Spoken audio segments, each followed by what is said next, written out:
রাজশাহীর আমের বাজারে ধস নেমেছে। আম চাষি ও ব্যবসায়ীরা বলছেন, ভরা মৌসুমে প্রচণ্ড রোদ, সব ধরনের আম পরিপক্ক হয়ে যাচ্ছে। এতে করে আমার গাছে রাখা যাচ্ছে না, আর সে কারণেই হাটে চাহিদার তুলনায় যোগান বেশি।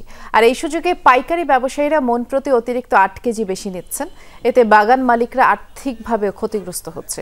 রাজশাহীর সবচেয়ে বড় হাট বানেশ্বরে মন প্রতি দাম কমেছে 500 থেকে 600 টাকা। লক্ষণভোগ আম 400 থেকে 600 টাকা মনে বিক্রি হচ্ছে। হিমসাগর প্রতিমন 1600 থেকে 2000 টাকায়। বাগানীরা বলছেন, এবার ঈদুল আজহার লম্বা ছুটিতে অনেক বেশি লাভের আশে আম নামাননি, আর এখন পেকে যাওয়ায় বাধ্য হয়ে আম নামাচ্ছেন, যার কারণে দাম পড়ে গেছে। ক্রেতারাও কম থাকায় ভালো দামও মিলছে না। আমের দাম খুব খারাপ, 500-600 এক গাড়ি আম বেচে একটা লেবার পয়সা গাড়ি ভাড়াতে শেষ। লক্ষণভোগ 600 টাকা 500 টাকা মন, হিমসাগর 1200 টাকা 1000 টাকা মন, যার কারণে লস হবে। আমদানি বেশি খায় না লোকে, আর কি করবে? গরম, প্রচন্ড গরম, মানুষ তো খায় না।